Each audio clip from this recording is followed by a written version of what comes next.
Good morning. This is Ann Barker. I'm actually in Tempe, Arizona today, so good morning or good afternoon, wherever you are. My former roles actually were as Deputy Director of the National Cancer Institute. And there I was able to do a number of things that I'm going to be reviewing today. I am currently at Arizona State University, where I am the co-director of complex adaptive systems here, and I'm also director of transformative healthcare networks. And I'm going to be talking to you today about molecularly based medicine, what we call personalized medicine or precision medicine. It's got a lot of names, but essentially it's molecularly based medicine. And I'm going to ask the question, is this our best hope to finally defeat cancer? And I'll give you the take-home message. I'm pretty optimistic, but there are some issues, and we're going to go through those in some detail today. I encourage you to ask questions as we go through the talk today, and we'll try to answer all of your questions and clarify as we go through if that would be helpful. So welcome to everybody, and those folks that were just on with Chuck Peru. I hope you learned an enormous amount about what the great things that Chuck has done for the Cancer Genome Atlas in terms of breast cancer. So today we're going to walk through several areas that I think are going to be very important in determining whether or not this is our best hope for finally defeating cancer. One is to talk about some of the realities that we're facing in this field, and it's a very old field. Actually, it goes back way beyond 1971 when Richard Nixon actually approved the National Cancer Institute. The work started well before then and continues, obviously, to this day with a very, very big enterprise behind it, including the National Cancer Institute and certainly the private sector and increasingly foundations and others working in the research arena. The state of the science is evolving quite rapidly and driven in large measure by advanced technologies, most especially whole genome sequencing and next-gen sequencing, which we'll talk a bit more about. And we want to talk about sort of how did we evolve this strategy of molecularly based medicine, and why do we think it's really important, and why do we think that we should continue down this road, and if we continue down this road, where should we be looking and what should we be looking for? So, and then finally, let's look at the near term and the future in terms of things that we have to do to really realize this potential. So, so to get started, let's face some realities here. Cancer is an extraordinarily daunting disease, not just the nature of this disease, the heterogeneity of the disease, the complexity, et cetera, but just the sheer numbers. If you look at cancer in the United States, we have about 1.6 million new cases that we're going to diagnose this year. And I should tell you, that's substantially increasing. Men have about a 1 in 2 lifetime chance of getting cancer, and women 1 in 3. 580,000 plus people will die this year from this disease. It's an enormous number. And again, that's increasing. It's going to be about 25% of our living population today, and that's an enormous number when you start thinking of the size of our country. An interesting statistic that is a grim reality for this country because of the baby boomer generation is that 77% of cancer is diagnosed in individuals over the age of 55, and if you think about the fact that about 10,000 people are turning 65 each day in the US, you can start to imagine that cancer is going to increase, and it's projected to increase somewhere in the neighborhood of 30% in the next 15 to 20 years. And that's all very bad news, but the good news is that there are about 13.7 million survivors today, many more survivors, and much of that is due to some of the targeted treatment that we'll be talking about. The cost of cancer is well over $200 billion a year, and that's going to increase enormously. This is one of the largest problems we have in healthcare today. And finally, mortality rates overall have not shifted all that much, starting to shift a little bit in the last 5 or 6 years, but not so much since the 1950s due to the increased numbers of people getting cancer. And as we'll talk about later, that's an area where we have to focus. the reality is just not a U.S. reality. This is a world problem. And when I was at the NCI, we spent a lot of time talking to other countries about their cancer problem. And as you can see, in 2008, there were about 7.6 million cancer deaths. Projected by 2020, there will be about 10.3 million, and it's going up significantly from there. If you look at 16 million new cases in that same year, that's going to be an enormous burden for the world, not just for the US or for Europe or for China.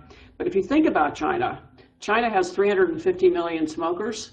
And as you know, at least in our country and around the world, about a third of cancer is caused by smoking. So this is a huge issue in China and will be and become more of an issue as time goes on. So one of the other realities we face is metastatic disease.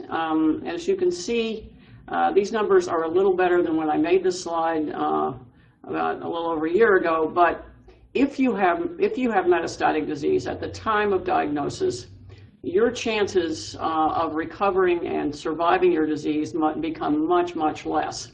And regional disease is still much more curable than distant metastasis. And for some of these tumors, like pancreatic cancer, we really still don't do very well in terms of really saving cancer patients. And these are areas that are enormous focus for institutes like the National Cancer Institute and for many of the survivors groups.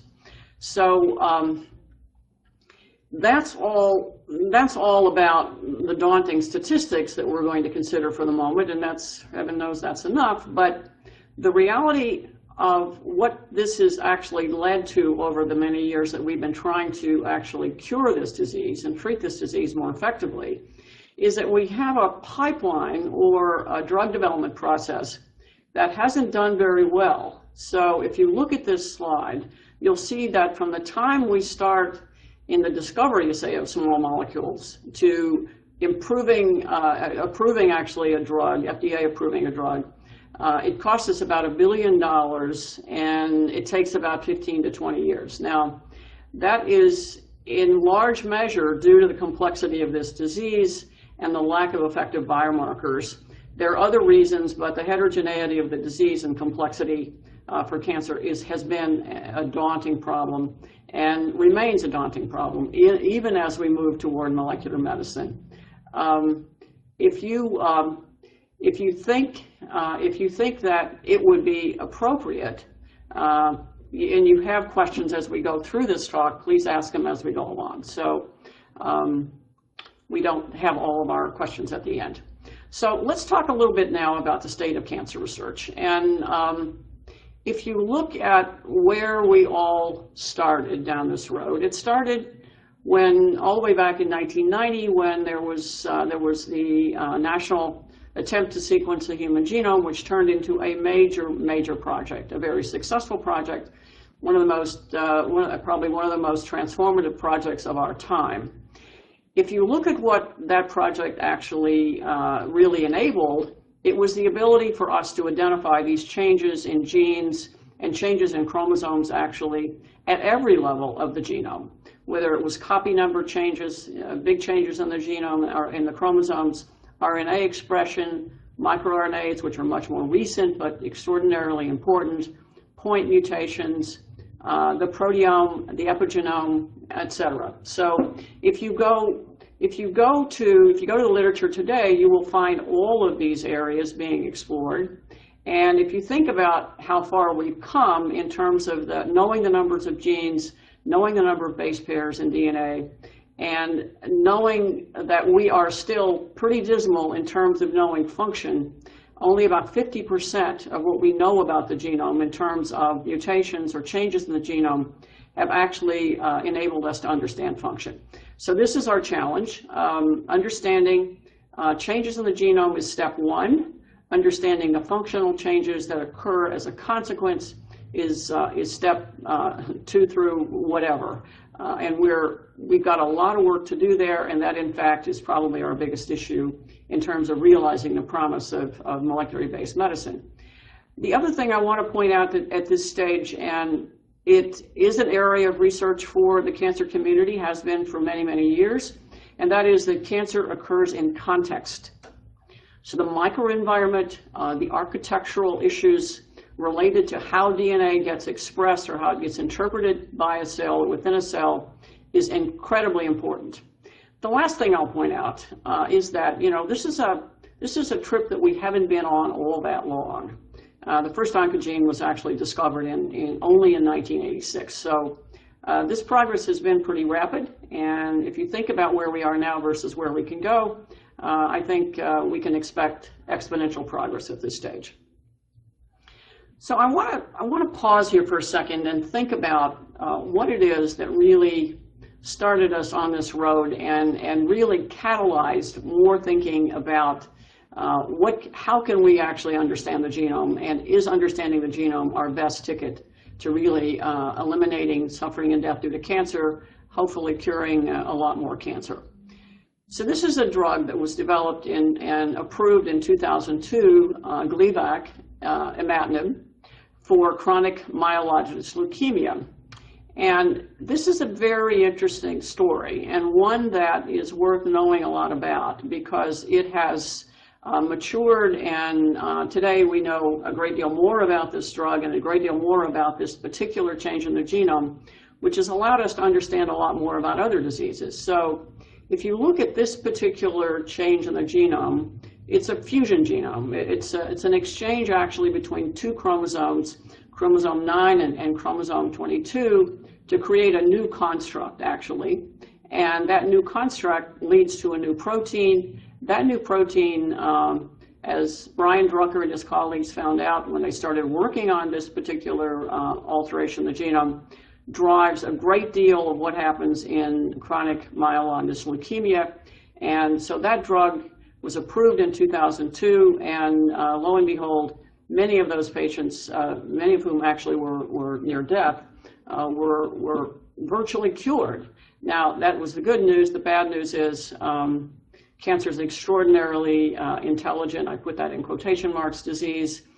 So there are all kinds of backup mechanisms that cancer has evolved, and so we do have resistance in a percentage of these patients, and we now have second and third generation drugs to treat these patients. But this was a really instructive point, and I think one that influenced a lot of what came after, in terms of expecting that we would find a lot more of these kinds of changes in the genome. That hasn't proven to be the case, but we have found one more recently, the BRAF gene, which actually is turning out to be a very important change in the genome as well, and we'll come back to that one in a minute. But this has been was instructive for a couple of other reasons. This particular drug was very effective in CML, but as it turns out, it's also effective against another change in the genome called c-KIT. So this particular drug, this is an FDG PET response to GIST, or gastrointestinal tumors. This drug actually is very effective against these tumors, and actually imatinib is effective against several kinds of tumors now. And that's a story that's going to be very interesting if you start thinking about this.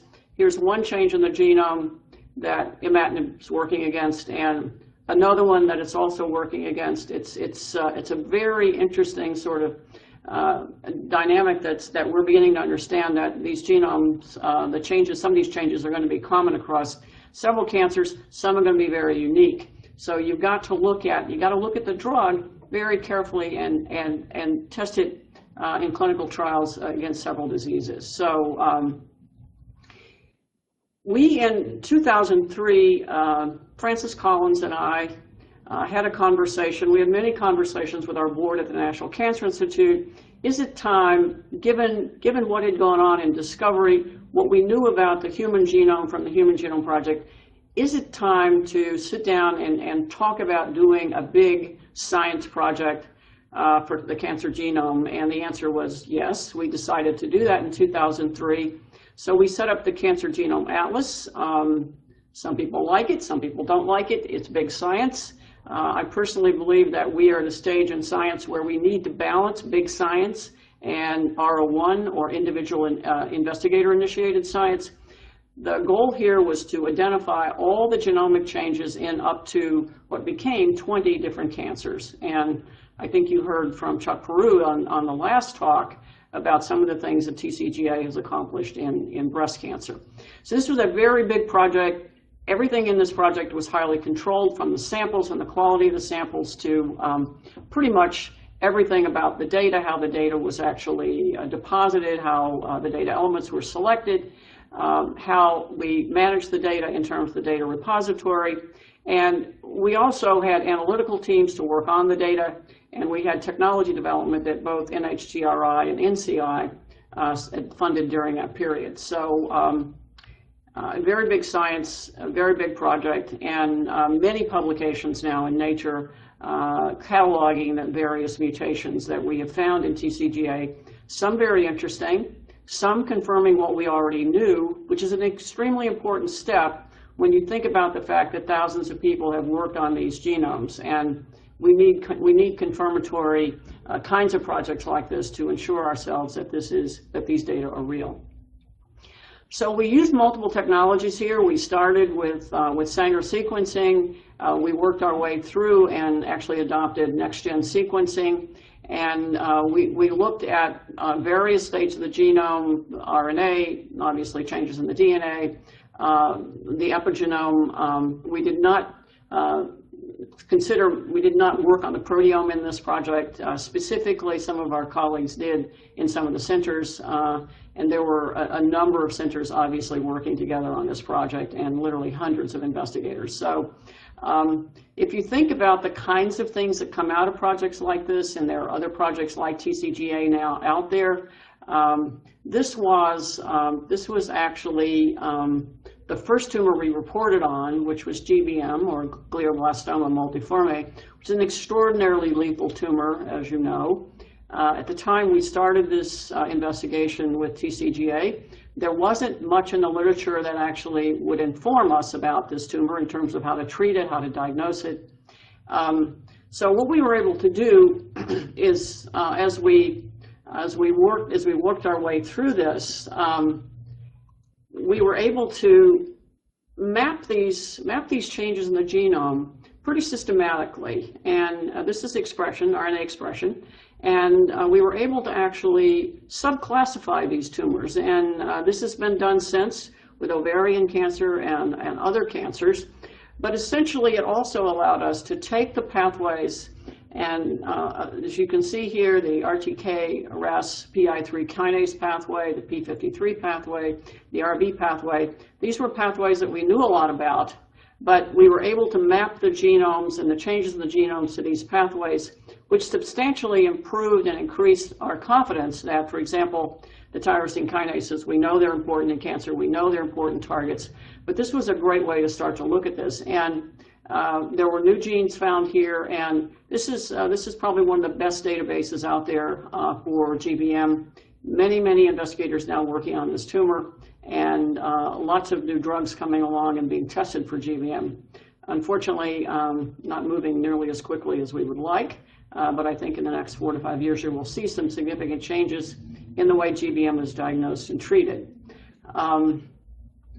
So if you look at what TCGA did and several other of the large genome projects, including an international project that actually used a lot of the learning curves that we had developed in TCGA, the International Cancer Genome Project, being run by Tom Hudson out of Canada. But if you look at what this has created, we've kind of created a sequencing tsunami now. I mean, we have a lot of sequencing going on, and we're sequencing not just cancer, but certainly across many and almost all diseases now. But if you start to look at this, it's really based not just on the reduced cost of sequencing genomes, but also on the amount of information that's coming from the genomes. And NHGR is recommending that we are to start to really begin to systematically look at this data and are creating new approaches to that for analysis and other approaches. But it's projected that by the end of 2014, there will be 1 million genomes, and the total global output's going to be about 28 petabytes of data by 2014. That's an enormous amount of sequence, an enormous amount of information. We don't know how to manage that, and it's a huge challenge for us in cancer. Probably the biggest challenge we have right now. And if you look at who's producing all this data, it's pretty much coming from everywhere, from the international projects, from TCGA, from pretty much everywhere. And the NCI designated cancer centers are engaged, the pharma bio companies certainly engaged. And so we do, from the sequencing tsunami, we now have a big data tsunami, and you hear a lot about big data these days. Very important, and particularly important in terms of cancer. So increasingly, it is about big data. Increasingly, many of you out there that are working in the genome space know how challenging this is in terms of analysis. It's a huge problem, and one that, as I say, NCI is working on, NIH is working on, certainly lots of private initiatives in this area, especially also in Europe. And there's a book out that you haven't picked it up yet. You might want to look at it. This is now becoming known as sort of the fourth paradigm science, but essentially this is what biomedicine is going to become, or is quickly becoming. Information and big data is in fact going to be the future of biomedicine. So those of you out there that trained in differential equations and haven't forgotten your computational skills, you're going to be well served in the future, because this is going to become increasingly important. We don't have enough people trained in this space. I wish we had a great deal more. I know many of our colleges and universities are trying to catch up in this area now. So if you look at the data explosion in cancer and in biomedicine overall, it takes three different forms in terms of variety. There's just different forms of the things that we're sequencing and finding out about the genome. The sheer rate or the velocity is almost exponential now. And the amount of volume, as I said, is absolutely unprecedented. So if you look at all the data types and you put all of this together in terms of the multidimensionality of this data, 28 petabytes that we were talking about before starts to look realistic and pretty daunting in terms of the amount of analysis we have to do. And as I said, we now only know about 50% of the functional changes that are involved with the data that we know something about. So very, very big problem.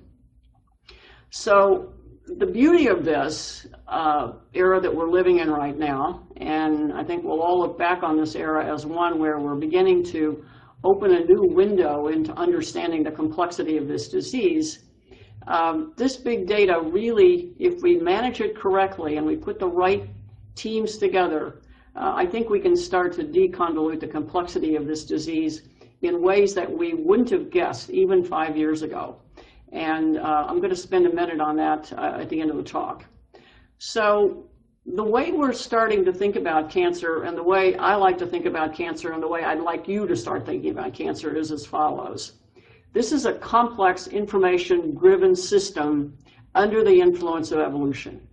And it evolves in space over time. Now, that's a lot to think about, but I would challenge you to start thinking about the four-dimensional genome, not just the two-dimensional genome, because whatever the cause on the side of your screen, it's my left, I don't know if it's your left, it can be inherited, which is not a large percentage of cancer, but it can be caused by so many different things, including smoking, as we mentioned before, and certainly diet.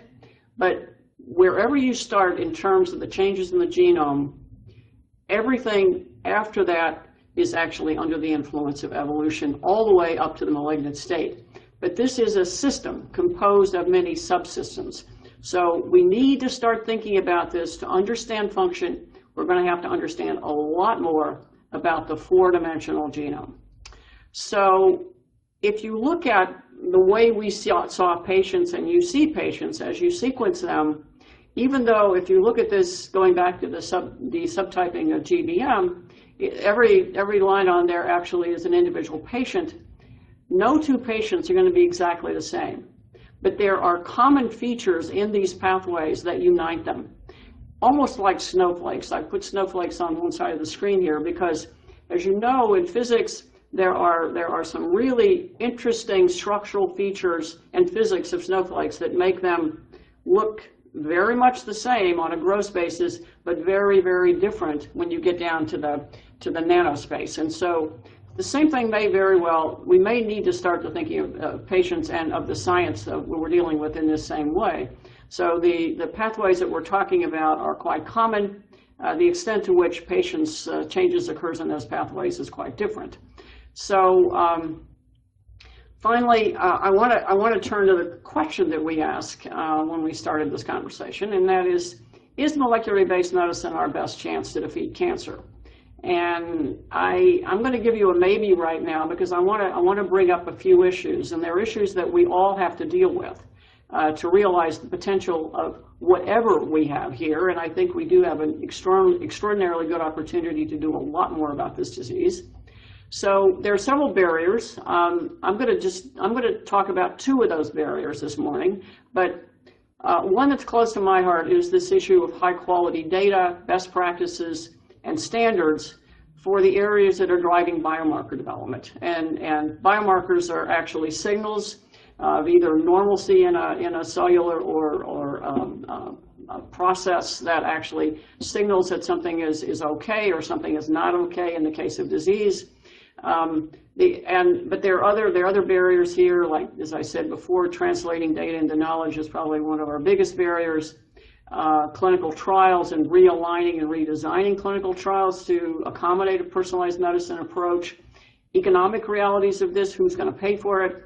Engaging patients, this has to be patient-centric. And then some of the ethical issues that surround this whole issue of molecular medicine are all things that have to be dealt with. But I want to talk a little bit about this issue of standards and quality in this space. And then also, how do we talk and think about this four-dimensional genome so we can do a lot more than we're currently doing? So if I take you back to the Cancer Genome Atlas for a second, we learned a lot in that particular project about the value of standards and the value of actually having high-quality tissues, of actually sourcing those tissues in ways that where they're collected under standard operating procedures.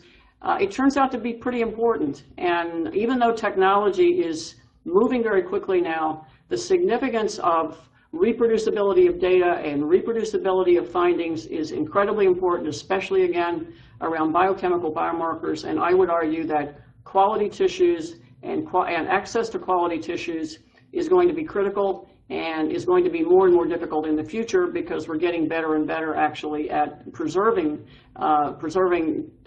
tissues and also in preserving life. So we're by the time we get around to taking out many of these tumors, we've actually shrunk them, and so we're actually preserving life, but we're also decreasing the amount of tissue that we're going to have available. So, but one thing we learned here, and it was a learning curve that cost us time, and it also cost us resources, was that at that time, and I'm not sure how much has changed, only about a third of our tissues in the country were good enough to use in the early going of the Cancer Genome Atlas. And so quality is important, and I think it's now become very important to most of you out there.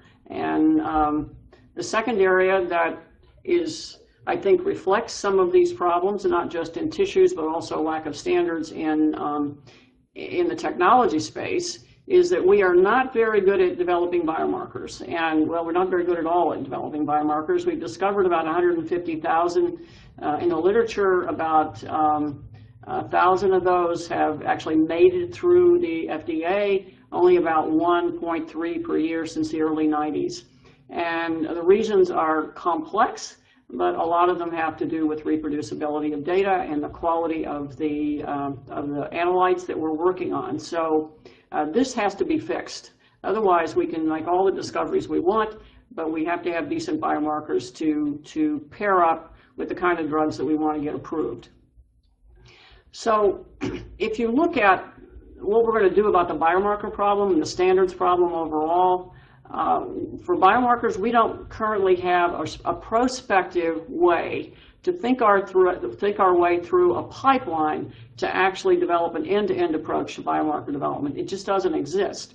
It's been done piecemeal over many years. And Janet Woodcock, who's the director of the Center for Drugs at the FDA, has said it's not FDA's job to develop the standards for biomarkers. It's the job of the affected communities.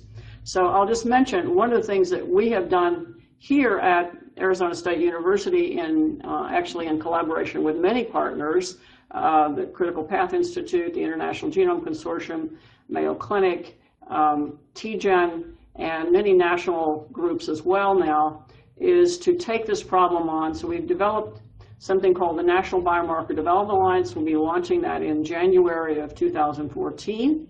And our mission, actually, as this pipeline indicates, is to create a set of standards and best practices so that we can actually come up with a prospective, predictable, end-to-end pipeline for the express purpose of bringing rigor and predictability to biomarker development. We think that will really, really help our communities to get their drugs approved, to get their biomarkers approved, and accelerate the pace by which we can get these targeted drugs into patients. So it's a big tent. If any of you are interested in joining me in this and joining our colleagues in this, just email me, and we'd love to have you join us.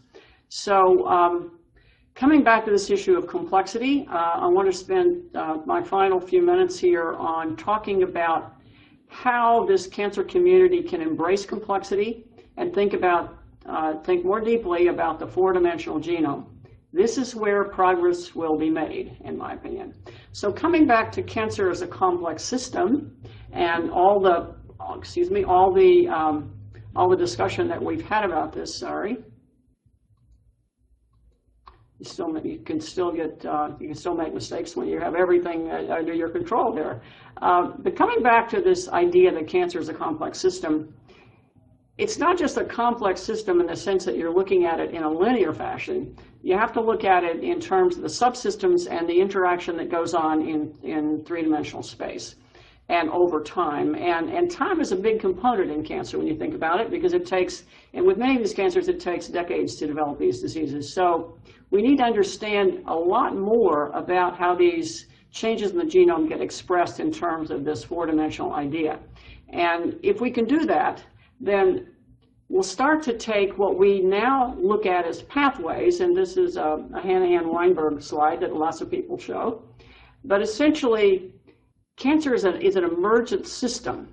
It's actually the consequence of the interaction of so many of these pathways over time and in space. So just looking at these pathways as we diagram them today, it's convenient, but it's not that simple. And so we have to start thinking about these pathways as they interact and how this disease emerges. And so very, very important for all of us to start changing our mindset about the linearity of pathways. That's not the way it works in nature, and it's not the way it works in the human body. So if you start to think about this, and let me just click quickly through this and click back. Sorry. This is the problem with animation. So if you start to think about how information drives systems within systems, then if you look at cancer as a system, there are all kinds of length scales. Starting with cancer, it starts down at the genome, or even below the genome, actually, at the molecular level, or even at the atomic level. We don't do much in cancer at that level yet, but I predict someday we will. But essentially, you've got to start thinking across scales, all the way from DNA up to the organism. And if you look at the variables, then you're going to move from the changes in DNA all the way up to the organism.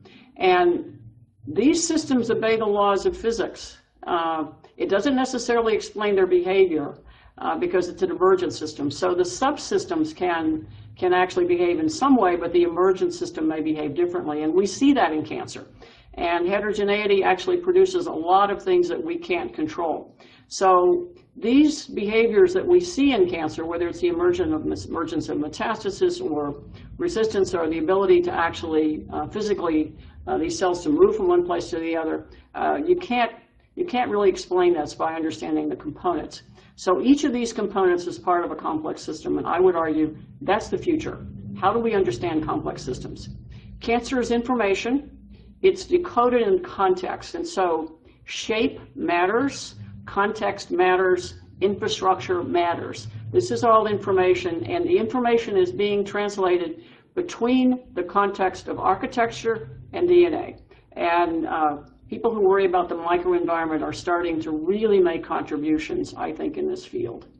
So I think the future belongs to teams of people who are going to work together, from theorists in terms of evolutionary theory, information theory, IT and computational and bioinformaticians, and physics and engineering, helping us to understand some of the physics of these systems, and then biologists who actually are developmental biologists, cancer biologists, et cetera. And I think this increasing complexity across all of the areas that we think about, from the DNA up to the organism, is going to be the future of the way we think and work with this disease and other complex chronic diseases. But cancer is especially going to be relevant to this kind of approach. So I have guarded optimism that molecular-based medicine is our best hope to finally defeat cancer. I think we're starting to show some real hope in that regard. And here's the best hope of all. If this is just a list of some drugs that have been approved for cancer, starting with Herceptin, which was actually the first of the targeted drugs, approved all the way back, I think, in 2000, if I remember correctly. This is actually HER2, which is an amplified gene in breast cancer, and it was actually worked on and pushed forward by Denny Slayman at UCLA, and is used almost universally in breast cancer today. I'm just going to highlight a couple of others here. Obviously, EGFR expression in terms of Erbitux is now, we have several approved drugs beyond the list that's on here. KRAS is a very interesting example of understanding the genome in more detail than we would have thought even important a few years ago. The wild type of this particular gene, these cancers respond. If in fact they are mutated KRAS genes, they generally do not respond. It's not an absolute guarantee that if you're wild type that you'll respond, but a very major percentage of those patients do. But what's really important is knowing who's not going to respond. So this is another example of an approved drugs, a series of drugs now to treat this disease for patients, especially with wild type KRAS. More recently, the BRAF gene, discovered many years ago now, has been shown to be very important in melanoma. And we have several drugs now approved for metastatic melanoma just in the last 5 years, along with, and I should say all of these drugs have approved biomarker tests. Now, there are issues with the tests, and one of the things that, going back to the plans for the National Biomarker Development Alliance, we hope to work out these issues in terms of building better biomarker tests. Even HER2 to this day continues to be an issue. So we'll come back to that at the end, potentially with questions. So I'm getting to the end of my time, and I want to make sure that I have some time to discuss with you some of these issues. So in the near future, here's what I think here's some things that I think will need to happen to realize this whole future of personalized molecular-based medicine. Number one, we have to engage patients in all aspects of this process. This is about personalized, patient-focused medicine. And so we need to do clinical trials and inform clinical trials with patients. And so engaging patients is going to be critical. And I think more and more scientists understand that and are beginning to work with survivors groups in ways that we haven't done before. And that's going to be very productive. We have to know that our molecular signatures or our biomarkers are extremely robust and reproducible. Now, as you know, there's been some literature recently showing that we have some issues in that regard. Actually a fair percentage of some of the work done in biomarker science especially, it's not been reproducible. And we need to know that there's no bias in that work, that the data are of high quality, et cetera, because that's the work that's going to get translated by the pharmaceutical companies. Large amount of dollars are going to be invested, and we need to be very careful that we are in the discovery community producing robust data that's translatable and also reproducible. we really need to start engaging more with computational experts and modelers. And this is occurring now. I think it's still pretty modest. And my advice is to take a mathematician to lunch and interest them in your science and interest them in your data. Because if we're going to functionalize this data, we have to engage people who really understand how to look at data. And there are people that outside our field who know a lot more about this than we do. For example, people who forecast the weather, they have great models to look at huge, big data sets. Earthquake modelers, I mean, so it may sound a little strange, the economists, there are other people who know how to look at big data sets. We need to learn from them, we need to engage with them. Very difficult, but doable. And a lot of those people would love to work with us, especially the Googles and Microsoft folks of the world. Those are people who we need to engage with. We need new and much better clinical trial models than we currently have, especially for our biomarker-driven clinical trials. And we need trials like the I-SPY 2 trial, one that I was able to work on and help to enable it when I was at the National Cancer Institute, still involved with that trial, led by Laura Esserman and Don Berry. Now moving to I-SPY 3, but this is an adaptive trial that allows us to look at lots of biomarkers and lots of drugs. If you don't know about I-SPY 2, you can go to the literature. There are several publications out there now on I-SPY 1 and I-SPY 2, and also the BATTLE trial out of MD Anderson, and other trials. There's a new lung cancer trial coming along as well. So another thing we need is these best practices, standards, guidelines for biomarkers which don't exist. Again, that's something that I'm taking on, and I'm hoping that some of you will want to join me in that. We need the evolutionary biologists involved here.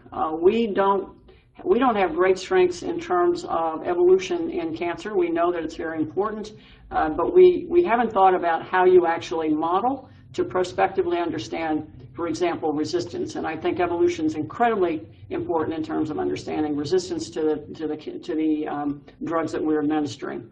And then, last but not least, for this field to be important enough for payers to actually pay for it, which is going to be critical, whether you're in the payer community or in the development community or in the discovery community, there has to be a value proposition here. So we, the scientific community, is going to have to demonstrate the value of molecularly based medicine so that we can actually entice the payers and encourage the payers to pay for this. And that's not a small issue, because the value proposition needs to be demonstrated in very sound ways and in clinical trials. Finally, in the more distant future, I think a lot of things are going to change. They're going to really accelerate progress in this space of molecularly based medicine. First of all, we need to understand more about the information that's driving complexity, whether it's use of models or actually sort of the definition of state space as physicists see it, or mathematically modeling the information that we need. But we need to understand what it is that is most important in terms of deconvoluting the complexity of this disease, especially the pathways and the interacting pathways, so we can identify these sensitive nodes, which are going to be our biosignatures in the future, I think. So coming back to this idea of evolution in context, we need to actually engage with scientists to understand and measure bits of information flow in systems and how cells make decisions. And cells do make decisions. They actually decide to go down one path or another based on information. And we're getting to a stage now where we can start to ask those kinds of very difficult questions. So again, I think the engagement of some of the physicists, mathematicians is going to be very important. And I know I sound like a broken record on this, but very important that we take biology to this convergent step so we can engage these broader teams. Finally, I think that the dynamics and information content that we need to figure out in terms of cellular communication, we're just on the edge of that. And so things like chemical gradients, what are signals in cancer? And chemical gradients is only one way that cells signal, but there are lots and lots of other ways. And those signaling nodes are really what we need to go after in terms of understanding how information is transferred. Finally, These pathways for cancer are extremely robust. Evolution has actually selected for them. So we need to describe that robustness so we can understand how we can overcome it. And these robust pathways are selected for and selected for and selected for every time we give a drug. You need to also begin to define the information that defines metastatic disease. So we won't cure metastatic disease until we understand where does the information reside, how is the information transferred, and how can we stop it. And I think that's going to be key. Also, what is the physics of these processes around information? Finally, cancer is tissue and organ specific, and we need really to put more of our effort on understanding the structural information in the infrastructure that is the tissues and the cells that actually translate what comes from the genome. Very, very important, big community in our cancer world, and I think they're going to make an enormous amount of progress in the next few years. Maybe we need a cancer genome project for the microenvironment. I wouldn't be surprised. So I'm going to stop there. We have about 15 minutes left for questions. You can send your questions in, and we'll try to answer them. And I'm going to go. Some of you have already put some questions up, and I want to take some of those on now, and then we'll come back and close. So here's a comment that is long, but let me see if I can get it. It's a question about secondhand smoke. It says, is the number of cancers attributed to smoking taking into account secondhand smoke and the fact that a third world smoker, sorry, this is a very long question, are smoking poor cigarettes, lower grade of cigarettes? That's a very interesting question. I don't know the answer to the quality of the cigarette issue, but I do know that the number I gave you does not include the issue of secondhand smoke. I'm only talking about primary smokers, so that's another problem, and a very big problem, obviously, for the families of these folks. There's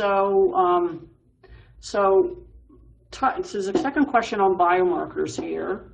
Talking about biomarkers, except protein biomarkers for complicated pathways, how reasonable is it to study pathway gene expression biomarkers? Will NBDA accept these kinds of research efforts? The answer is yes, because I think expression biomarkers are going to be very important in terms of pathway biology. They're very difficult to actually interpret, very difficult to really understand and correlate with changes in disease.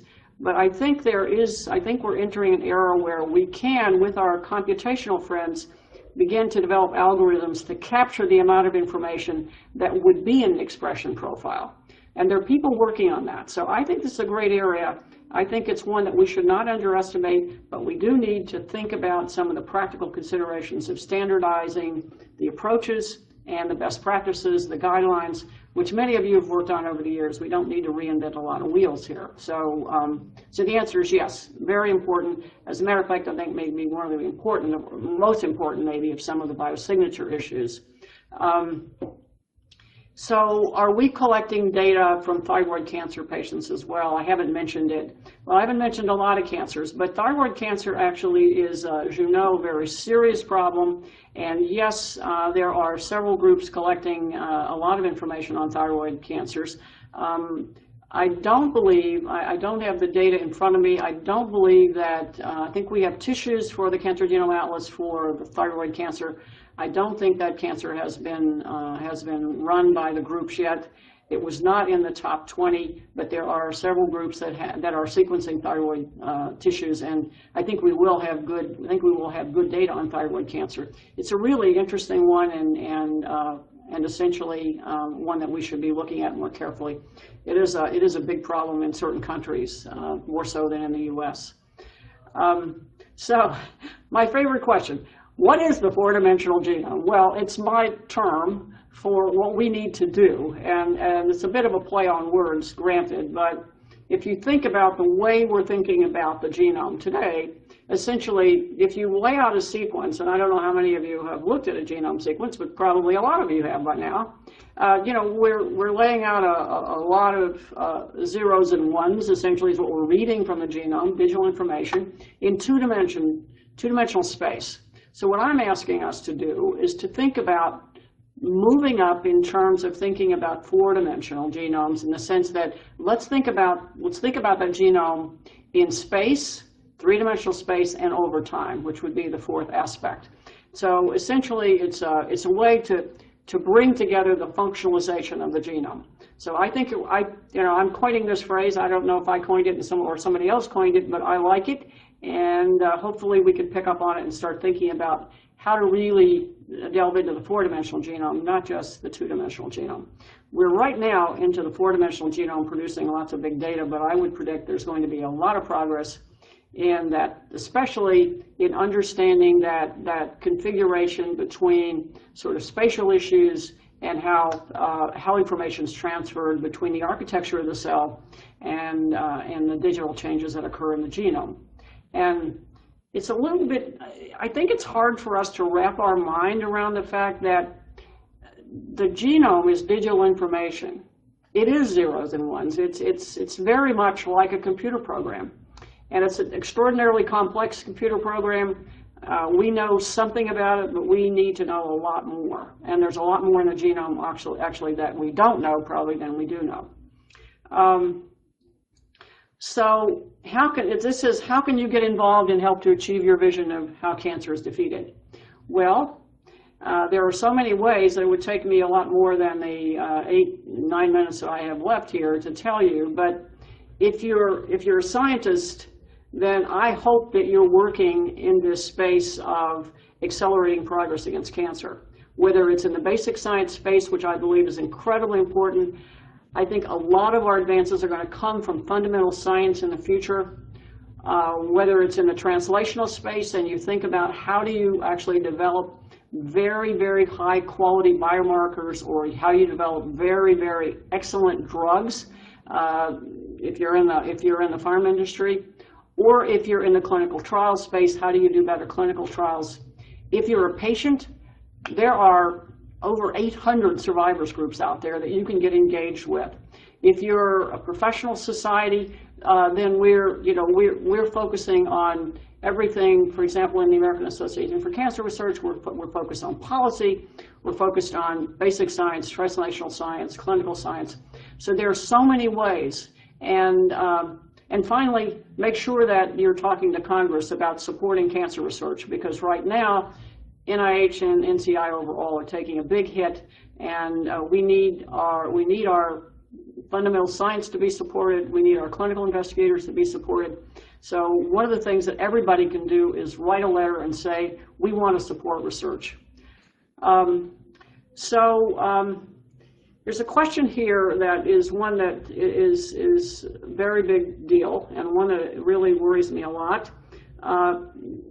And that is this issue of most cancers are diagnosed in late stages, specifically stomach cancer. When possible, stomach cancer is in fact treatable now, but not as treatable as we would like as in an advanced stage. So this question that's brought up here is a really critical one, is how do we actually find this tumor earlier? It's a similar problem that we have with pancreatic cancer or GBM and others. And I think now, with gastric cancer especially, and it is an accessible cancer. Certainly, you can take biopsies, you can do work with stomach cancer that you can't do with some of the other cancers. And so I am hopeful for stomach cancer, and it's, by the way, it's emerging again in this country. I mean, as you know, it's caused by H. pylori. It's emerging again as a problem in this country. And in younger people, we don't know why particularly, but it is. And I am hopeful that we'll use this very powerful genomics tool that we have to begin to find those very key genomic changes, and we can start looking for this tumor much earlier. And I think it is one that we can start to look at in much, much earlier than we are now. And I'm hopeful on that cancer, as I'm hopeful on everything, but I think gastric cancer is one of those where we can do a great deal more. The next question is, do I see a link between cancer and autoimmune disease? Well, I trained as an immunologist, so I tend to see a link between immunity and almost everything. Autoimmune disease, as you know, is an extraordinary problem, producing a whole range of diseases. I don't know the answer to your question in terms of is there a direct link, but there are certainly diseases where we have a proliferation of cells, and some of these pathways I think may be overlapping. And the whole issue of the immune system and cancer overall is coming together. And this last year has kind of been the year for immunotherapies. I didn't mention as I was going through that last couple of slides, but FDA actually approved since July of 2013 or 12 and up to today has approved 11 new cancer drugs. That's amazing. Two immunotherapies. So immunotherapy and this whole issue of using the immune system is becoming very mainstream and very effective. And the understanding of the intersection of autoimmunity and cancer, I think, is going to be very important. Maybe not for all cancers, but potentially for some cancers. But at the moment, we don't have that many people working in the space. So if you are working in that space, I wish you luck. I think it's a very hard area, very hard problem, but one that has a lot of promise. So another question, is a public LinkedIn community project a good idea, as we have already started one? Would you help us? I'll help anybody. As you know me, I'm very much the consummate volunteer. I have a day job, but I'll help anybody. I love the LinkedIn idea. I think it's very important, and it would be a way to get credentials out there, and we'd know people we could turn to for help. So the next question is long. Are continuum models that consider unsteady state diffusion and chemical reaction useful to analyze, and are continuum models that consider unsteady state diffusion and chemical reaction useful to analyze and interpret some of the large databases that you mentioned? And have there been significant advances in quantifying the kinetics of tumor growth? Let me answer the first questions first. The answer is yes. This whole issue of the continuum that you're talking about in terms of cancer is not at equilibrium. This is an unsteady state, and it's one that lends itself to the model that you're talking about. So I would say yes, the models you're talking about would be of very high value in the cancer space, especially in terms of some of the big data that you're talking about for some of the cancers that have great promise to be analyzed in this way. And then, have there been significant advances in quantifying the kinetics of tumor growth? I think kinetics in the way that you're talking about it, not as much as we would like. We do understand some better, I think some tumors better than others, but in terms of having a real handle and predictability on tumors in terms of kinetics, not yet, but I think as we involve more physicists, I think we will get there. We're out of time, we got a lot of questions. Which do you think will play a greater part in demonstrating the value proposition of personalized medicine? I think it'll be diagnostics, and I'll stop there. And I'll say that's the biggest barrier we have, but I think it could also be the most productive because it has the biggest payoff, assuming we identify the right patients for the right drugs. Any comments on using animal models to study the evolution of the genome? Very powerful, very useful, and I'm hoping we see more of it in the space. And that's a repetitive question. Can I comment on the role of computational experts with protein biomarker discovery? Very, very important. Some of the major advances in this space will be made by computational experts working in the proteomic space. It is as close as we're going to get to the state space and understanding the state space of cancer. Drug treatment pushes cancer to progression and drug resistance, which is a major change, mutations. What do we need to obtain approval of the diagnostics and drug together? You need reproducibility, and you need predictability, and obviously you need efficacy. And I think that will become more predictive as we get better in the diagnostics space. So before I run out of time, I want to just look at the last list of questions and see. Here's an interesting one. How do I see emotional factors in terms of cancer's complexity? I wish we knew the answer to that. We know that stress and other issues are important, but we don't know why. I wish more of our scientific community would look at that. It's very difficult to study. For predisposition to cancer, is prophylaxis promising, extraordinarily difficult. So I'm going to stop there. I didn't get to every question. I'm sorry about that, but you ask a lot of great questions. I am optimistic that molecularly based therapy is going to take us much further than we are in terms of defeating cancer. Is it the ultimate answer? I think it could be if in fact we engage the communities that I spoke about to bring everyone to the conversation and understand this four-dimensional genome, how the genomics is actually interpreted in people. So thank you very much for joining me today, and have a great day.